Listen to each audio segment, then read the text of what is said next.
Queridos amigos oyentes, sean todos bienvenidos. Esto es Americano Media. Yo soy Lourdes Jubieta. Señal retransmitida a través de Radio Libre 790 AM en el sur de la Florida, desde Palm Beach hasta Los Cayos. Un gran saludo a la audiencia conectada por la 790 AM. También en nuestra aplicación Americano Media, bájenla en sus teléfonos, en sus tabletas.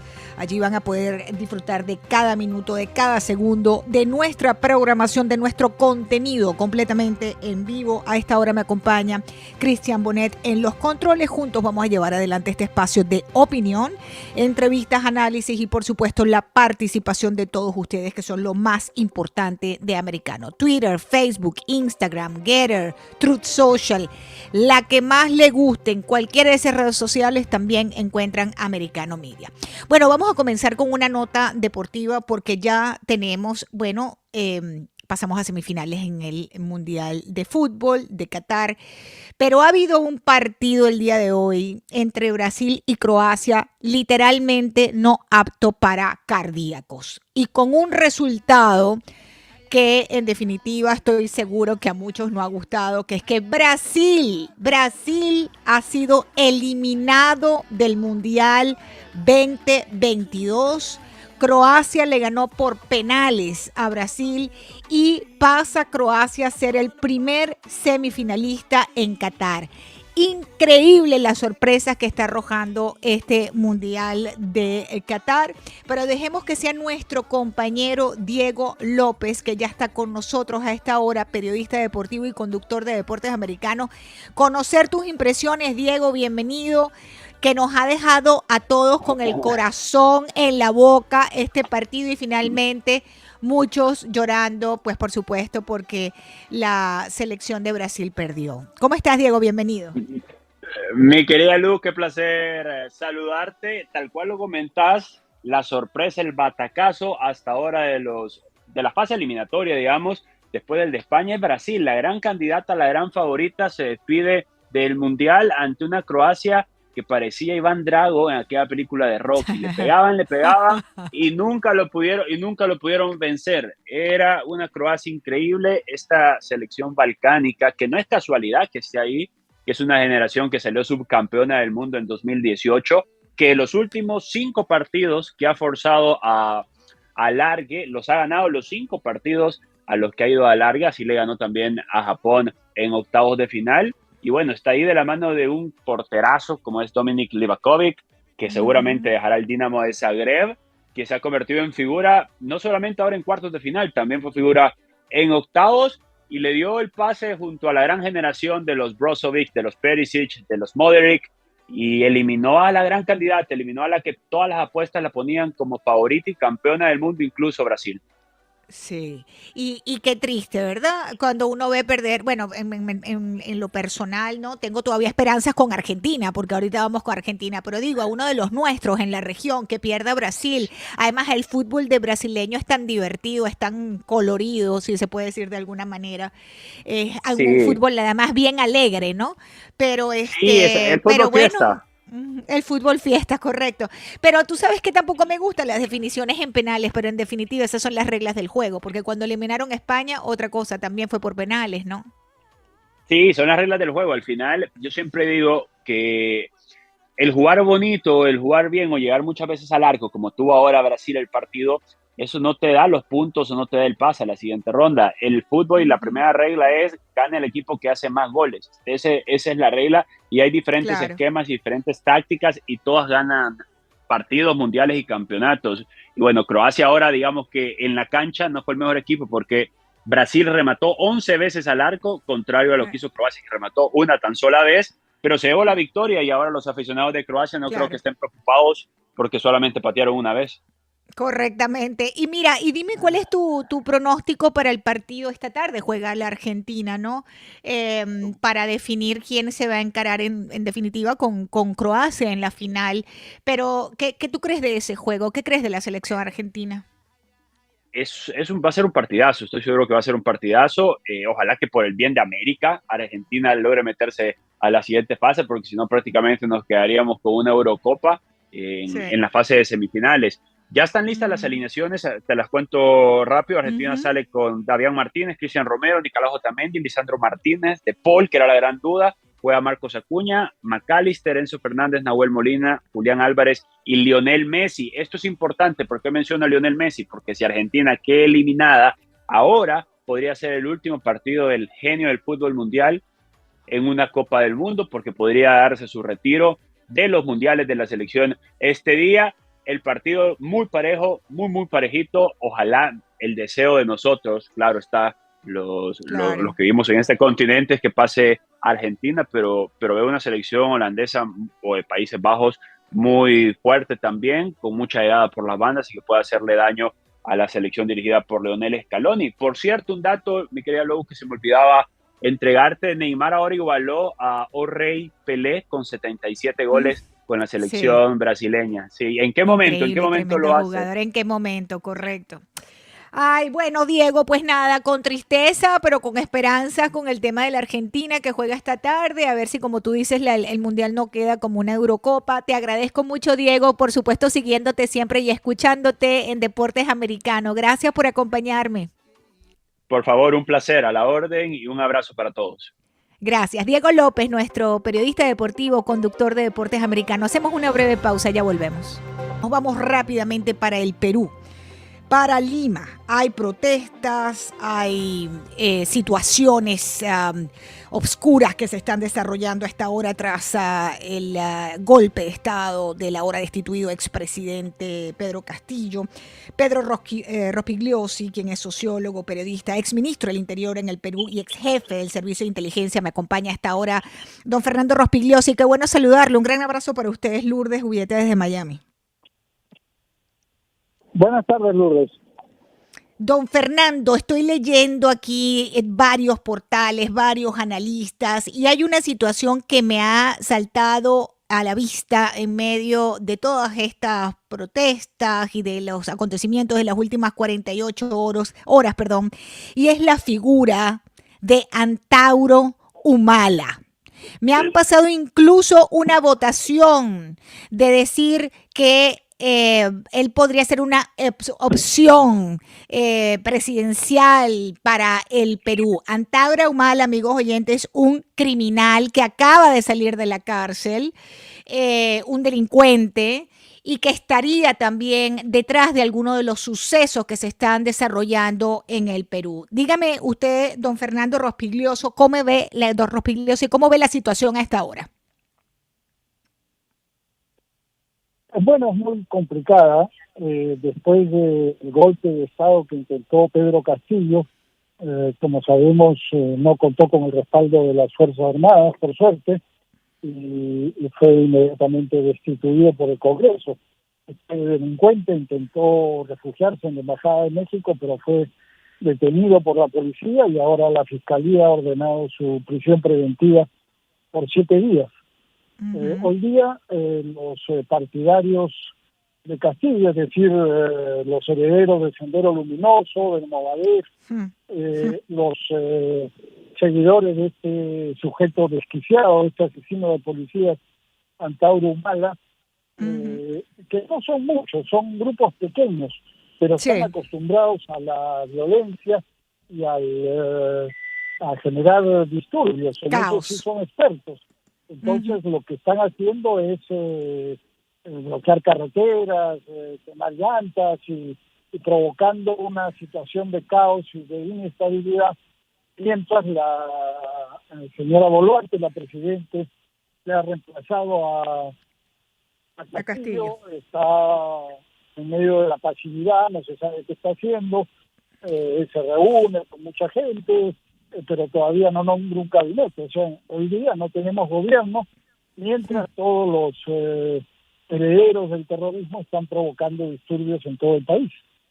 Y eso, esa provocación de disturbios y de crear este caos en el Perú por estos grupos, ¿es con cuál objetivo? Bueno, ellos tienen varios objetivos. Uno de ellos es que liberen al delincuente, a Pedro Castillo, y lo dejen refugiarse en la Embajada de México. Eso le daría a ellos un aire, un aliento, ¿no? que el delincuente esté libre y que ellos tengan expectativas de que eventualmente pueda volver al gobierno. Hay que decir también que todos los socialistas del siglo XXI lo están respaldando de manera descarada, Sí. ¿no? Como López Obrador Zelaya. en México, Petro en Colombia, etcétera. Toda Zelaya. esta mafia. Ujú. ¿Ah? El ¿Perdón? expresidente de Honduras, Manuel Zelaya, se pronunció en un claro, yo tengo por allí el sonido de lo que dijo Zelaya, una clara intervención además en los asuntos internos del Perú, por cierto, ¿no? Sí, claro. Toda esta mafia está respaldándolo, ciertamente. Bueno, el punto es que ellos quieren que caiga la Boluarte y volver a recuperar el gobierno. Esa es su intención. Ahora, el problema, como digo, es que esta señora Boluarte no sabe bien qué hacer, no tiene un partido, no tiene una bancada en el Congreso, no tiene popularidad. Algunos le están pidiendo que haga un gobierno solamente de transición, que convoque elecciones nuevamente, pero ella parece que quiere quedarse en el gobierno hasta el 2026, cosa que es muy difícil, ciertamente. Evidentemente, pero ella, fíjese usted, al principio decía, bueno, al principio estamos hablando de 48 horas, ¿no? De infarto, 72 ya, de infarto con el tema peruano, don Fernando. Pero ella ha dicho algo que me llamó la atención, cosa que no dijo hace 48. Si la situación lo amerita, adelantamos las elecciones en coordinación con las fuerzas políticas. Es muy endeble la presidencia de esta dama, como usted nos está diciendo, y con estos enemigos que no son pequeños, ¿no? Podríamos verla efectivamente, como usted dice, como una presidenta interina. Pero fíjese, hay dos personas que uno evidentemente vigila, ¿no? En el caso, cuando uno estudia el caso peruano, que son Antauro Humala y Vladimir Cerrón. ¿Cómo le parece a usted lo que ha sido la reacción de Cerrón a toda esta situación? Bueno, Cerrón tiene una bancada que es pequeña, pero que existe en el Congreso y que podía definir la votación a favor o en contra de Castillo.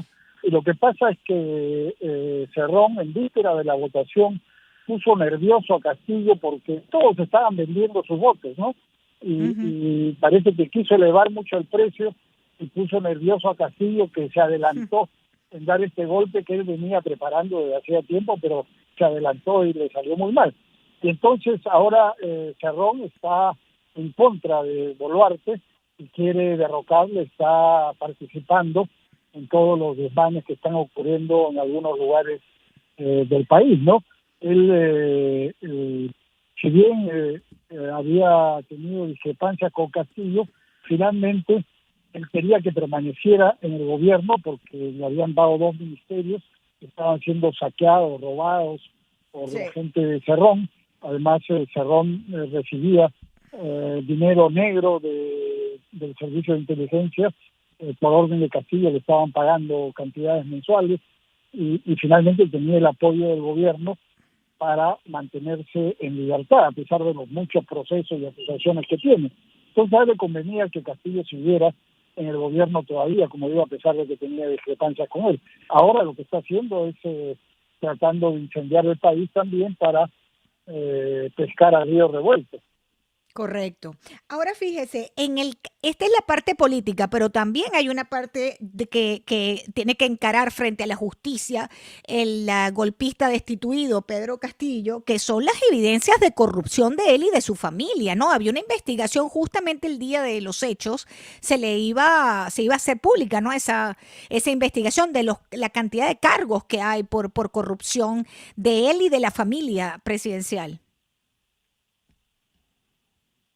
Bueno, tiene 7 investigaciones abiertas por corrupción.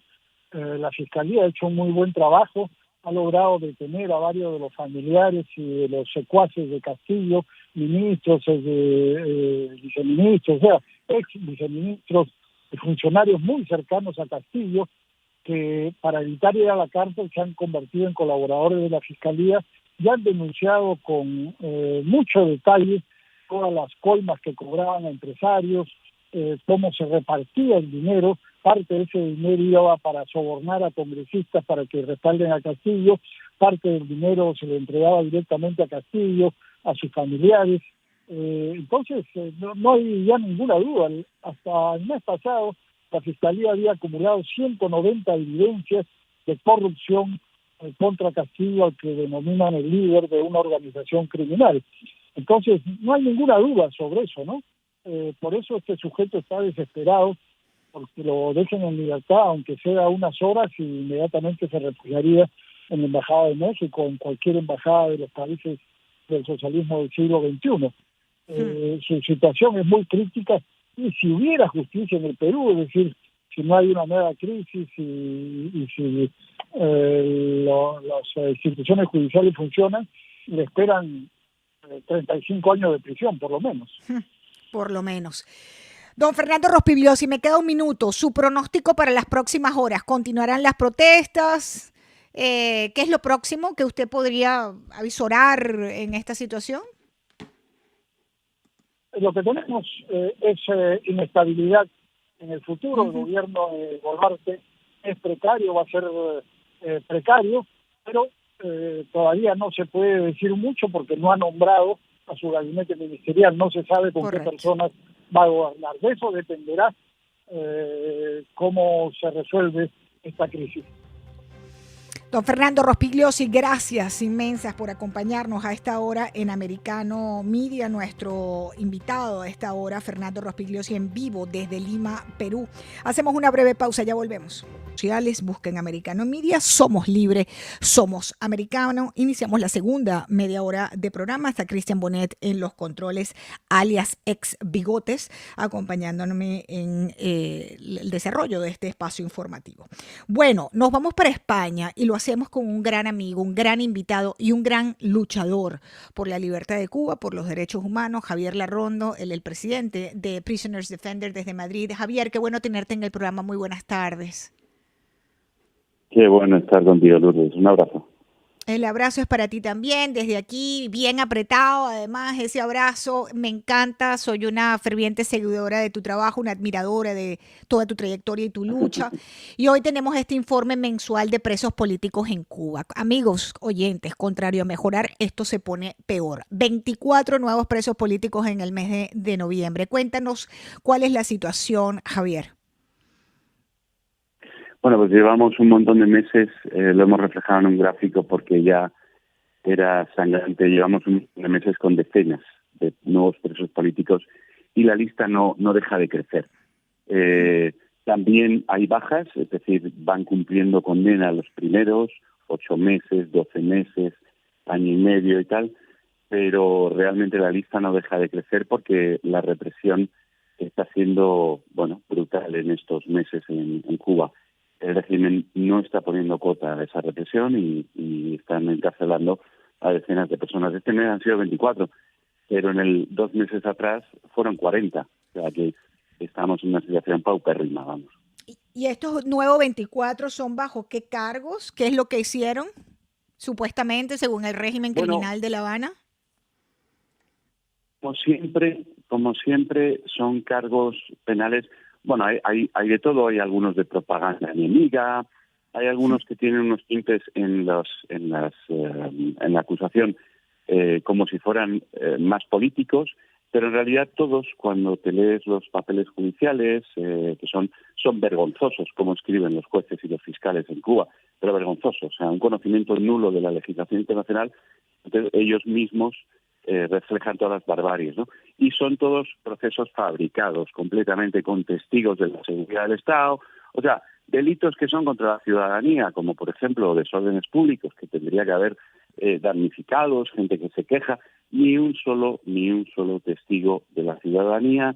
Los peritajes se hacen por parte de la seguridad del Estado, es decir, son peritajes de parte. Las pruebas que se admiten a las defensas no incluyen a los testigos de la defensa, no incluyen muchísimos de los certificados médicos, de las golpizas que recibieron, etcétera. Es todo una pantalla para hacernos, ya no lo consiguen, ¿no? Pero durante años consiguieron que esos delitos comunes fueran tomados como si fueran presos comunes. Hoy en día ya se sabe que el régimen en su metódica no aplica cargos políticos, ¿no? Mucho desacato, mucho atentado, muchos desórdenes públicos, alguno de propaganda enemiga, como digo, y cosas por el estilo, incluso tenencia de drogas, de todo. Les inventan cualquier cosa, ¿no? Y esta situación, queridos amigos oyentes, que nos plantea Prisoners Defender, la figura de Javier Larrondo, 1034 prisioneros políticos, pero todos ellos son torturados. Hay gente que no cree en la tortura de las cárceles cubanas. Ustedes tienen evidencia de que estos presos son torturados, Javier, ¿correcto? Bueno, sí, no solamente nosotros. El Comité contra la Tortura de las Naciones Unidas, basta leerse su informe con lo delicado que son esos exámenes periódicos del país, porque es un examen periódico del país, no ha sido un procedimiento especial, ni ha sido una demanda, una denuncia, sino un procedimiento de revisión. Sin embargo, allí quedan claras un montón de aspectos, igual que en el Comité de los Derechos del Niño, de cómo los niños son encarcelados y sometidos a penas. Tenemos 34 niños en la lista de presos, pero 34 niños, o sea, 17 años o menos, incluso con 15, ¿no? 122 mujeres. Las mujeres trans las meten en prisiones de hombres, entonces, luego salen con el código de la familia que dicen que es más tolerante, y resulta que a las mujeres trans las meten en cárceles de hombres. Claro, lo que están sufriendo esas personas es de agárrate y no te menees, ¿no? Correcto. Y todo es así, Lourdes, desgraciadamente. En Cuba sí, existe la tortura generalizada. De los 101 casos que nosotros tomamos aleatoriamente, todos eran torturados, todos, y ninguno recibía atención médica, para que se hagan una idea los oyentes, ¿no? Y una de las atrocidades más grandes que hemos discutido en otras oportunidades, pero que es bueno recordarle a los oyentes, es en los delitos en que algunos de esos menores, por los que algunos de esos menores han sido condenados, y no hay peor aberración que un menor por un delito de sedición, Javier. Imagínate, sedición, 16 menores todavía siguen, porque ha habido más acusados de sedición. Los 16 menores todavía están siendo procesados o han sido condenados ya por sedición. Pero es que ahí creo que son 188, si no me equivoco, y te hablo de memoria de este informe, los condenados por sedición en Cuba. Curiosamente, la sedición es un proceso por el cual tú te alías con una serie de actores para tratar de tirar en un sistema abajo, ¿no? Pero claro, aquí han cogido a 188 acusados de sedición que no se conocen entre ellos, y que todos salieron espontáneamente en toda Cuba por diferentes sitios, pues simplemente a expresar su deseo de libertad, nada más. O sea que demencial. Y esa tortura y esa persecución continúa después, queridos amigos oyentes. Estamos conversando con Javier Larrondo, el presidente, el director de Prisoners Defenders, que es el que está encima de este tema. Y hablaba hace 2 noches, Javier, con un chico que estuvo en las protestas del 11 de julio, se hizo famoso, se hizo viral, digamos, por una foto de cuando es arrestado. Terrible, no voy a dar más detalles de quién es, pero tú lo conoces también. Y conversaba con él porque puso unos tweets verdaderamente desgarradores. Estuvo preso varios meses, después lo soltaron. Y los tweets de este jovencito, muy tristes, demuestran una profunda depresión, una profunda tristeza, una profunda desesperación. Y le escribí, yo lo he entrevistado en otras oportunidades, le escribí y le dije, fulano, te noto muy mal. Y me dice, oye, es mi cumpleaños y yo no tengo futuro en este lugar y no tengo dinero para poderme ir. Y no tengo dinero para poder irme de aquí. Y lo peor, me dijo, es que tengo a la seguridad del Estado respirándome en el cuello, a donde me mueva, a lo que haga. Me están persiguiendo constantemente. Eso es el infierno en la tierra, Javier. Sí, para eso sí hay dinero. O sea, los ambulatorios y las clínicas en Cuba son un desastre. Faltan médicos, faltan enfermeras, no hay coches de ambulancia, falta de todo. Pero coches patrulla, represores en las puertas de todos los presos políticos, porque esto es generalizado, están a la orden del día. O sea, para eso sí tienen, ¿no? Y hay una cosa desgarradora con la que yo lloro muchos días, hablar con las madres, madres de un chaval de no solamente niños, sino chavales de 21 años, 22 años, 20 años, 19, que están destrozadas literalmente, y una cosa que me da muchísimo miedo es las depresiones en las que están entrando todas esas familias al ver la desesperanza, y que el mundo democrático no está diciendo lo que tiene que decir, porque Estados Unidos sí, porque Estados Unidos tiene una postura muy clara con respecto a Cuba, con sus más y sus menos. Algunos están más de acuerdo con determinadas frases o no, pero siempre están encima de la situación.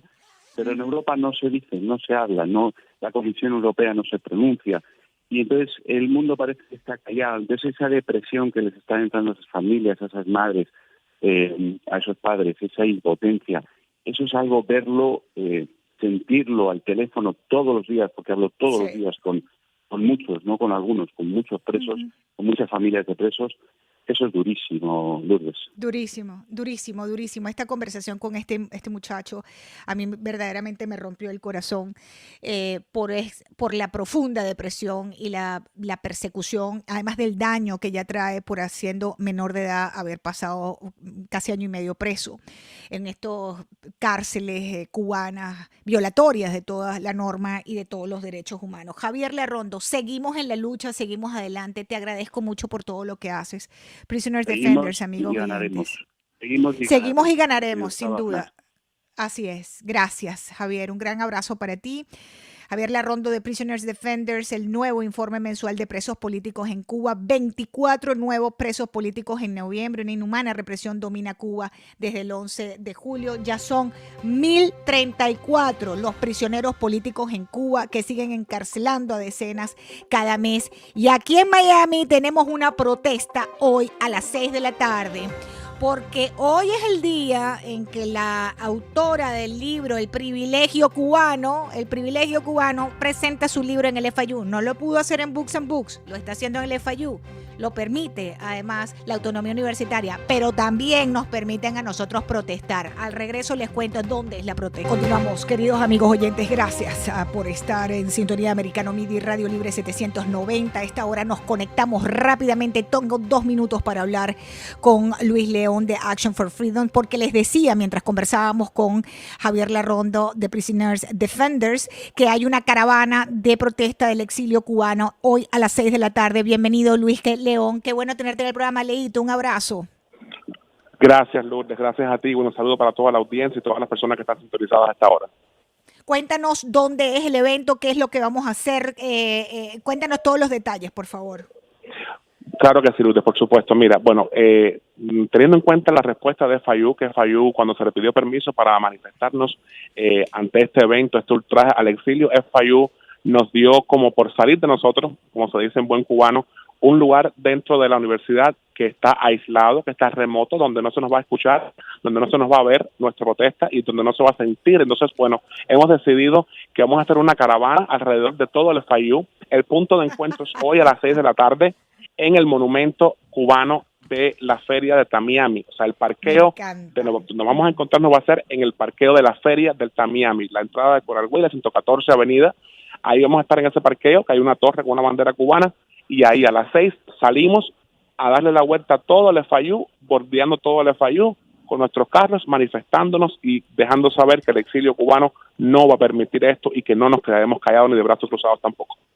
Me encanta la cita, 6 de la tarde frente al monolito, ¿no? De donde está el nombre de todos los cubanos que han muerto allí en esa pared tenebrosa. Correcto. Donde usted va a ver ahí centenares de nombres de cubanos sin privilegios, como dice esta señora que hoy está presentando ese libro lleno de odio hacia los cubanos y de mentiras y de falsedad contra el exilio y contra los cubanos en los Estados Unidos, pero sobre todo de envidia que le tienen a los cubanos que han logrado, que han tenido grandes logros en los Estados Unidos y que de privilegios nada, porque salir en una balsa jugándose la vida, yo no sé dónde está el privilegio de los cubanos en este momento, Luis León. Te agradezco enormemente. Correcto. Luis León, gracias Action a ti, for Lourdes. Freedom, gracias por la oportunidad y esperamos a todos los amigos que se queden en casa.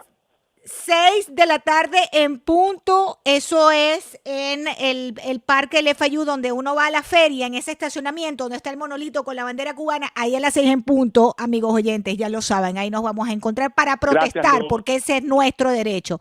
Gracias a ti, Luis León, un abrazo.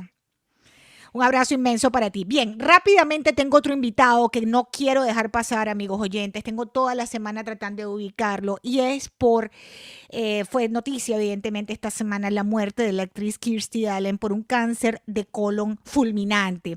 Y uno se queda asombrado que todavía un cáncer de colon no se ha descubierto como a tiempo, porque hasta donde sabemos, si tú te haces la colonoscopia y estás midiéndote, ¿no? Revisándote continuamente, hay muchísimas posibilidades de que el cáncer de colon no sea una condena de muerte. Le doy la bienvenida al médico internista Francisco Delgado a esta hora americano.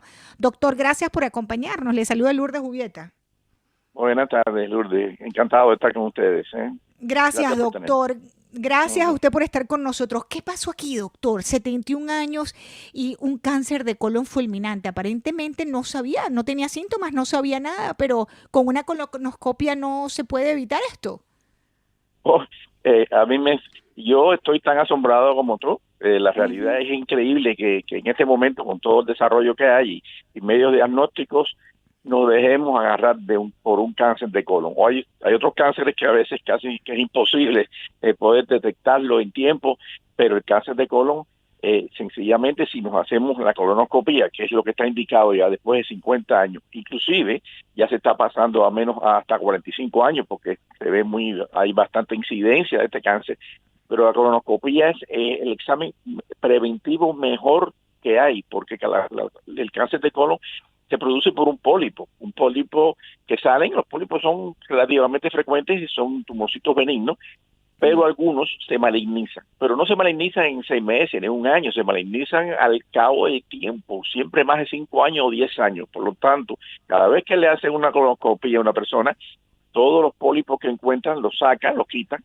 y los estudian. Y entonces no va a haber chance que haya un cáncer de colon, porque esa es la vía de cáncer de colon, y si la eliminas cada vez que pasa por ahí, no va a haber cáncer de colon. No es como, por ejemplo, la mamografía, por ejemplo, vamos a decir, la mamografía la mujer se la hace todos los años, digamos, cada 2 años, y la mamografía, detecta el nodulito, el cáncer comenzante, pero ya está ahí. Pero es que el cáncer de colon no se va a producir si usted se hace la colonoscopia cada 5 años al menos. Increíble. ¿Y quiénes son las personas que tienen que hacerse la prueba de colon cada 5 años? Porque yo había escuchado que cada 10. Yo me imagino que los que tengan factores de riesgo, ¿no, doctor? Bueno, es un poquito controversial aquí. Te voy a aclarar. La realidad es que en general la Academia Nacional, o sea, la Asociación Interamericana de Gastroenterología y de Cáncer, la recomienda cada 10 años, cuando está normal, cada 10 años. Pero aquí, en nuestro medio, se recomienda cada 5 años. Yo creo que que quizás sean un poco más agresivos, pero no le veo mal que cada 5 años se indique, aunque teóricamente es cada 10 años. Pero si lo hace por lo menos cada 5 o 7 años, es muy difícil que haga que se pueda encontrar un cáncer de colon a la persona. La persona tiene que estar al tanto también, ¿no? Si tiene trastornos abdominales, molestias y problemas, alteraciones en el sangramiento, me imagino. Sangramiento, por supuesto, dolor, anemia también. A veces las heces fecales adoptan una forma diferente, salen más estrechas, como cintas, se llaman acintadas. También el hecho de si tienes dolores o cambios en el intestinales, no vamos a decir cambios en el hábito intestinal, si nunca has padecido de constipación o estreñimiento y empiezas a padecer, bueno, entonces hay que chequear, pero la colonoscopia está indicada al menos cada 5 años y no nos debe agarrar el cáncer de sorpresa, seguro. Eso estamos conversando con el doctor Francisco González. Dígame, doctor. No, Delgado, perdón. ¿La alimentación qué papel juega aquí, doctor Delgado? Sí, la alimentación es importante porque casi siempre la alimentación debe ser baja en grasa, también con bastante fibra, baja en grasa y evitar un poco las carnes rojas. en demasía, sobre todo, ¿no? A todos nos gusta la carne roja, pero la carne roja tiene cierta incidencia cuando es muy abundante. Por ejemplo, en los barbecues, inclusive tan ricos que son, pueden también tener cierta, cuando se hacen muy frecuentes. Sabe que eso que está diciendo, gracias por decirlo, porque un amigo mío cubano llegó de Cuba, un músico muy conocido, bueno, cuando llegó aquí a Miami, eso era barbecue todos los fines de semana y él hacía y se ha muerto de cáncer de colon en 3 años. Lourdes, la llama del los barbecue químicos. Sí, la llama del barbecue en contacto con la carne forman aminas cancerígenas, o sea que hay cierta incidencia y además también el barbecue se usa mucho y debemos evitar también hasta cierto punto las variantes procesadas de las carnes rojas, como estas que gustan mucho también, los embutidos, salchichas, salami, el bacon, chorizo, esos son abundantes en grasas saturadas y tienen sustancias conservantes, como los nitritos. Esos nitritos cuando llegan al estómago se convierten en nitrosamina, que es una sustancia que puede dar riesgo de cáncer, sobre todo en estómago y en colon también. Entonces, bueno, pues hasta cierto punto evitar no hacerlo tan frecuente, no quiere decir que no lo hagamos, ¿verdad? Pero bueno, todo en moderación no hay problema.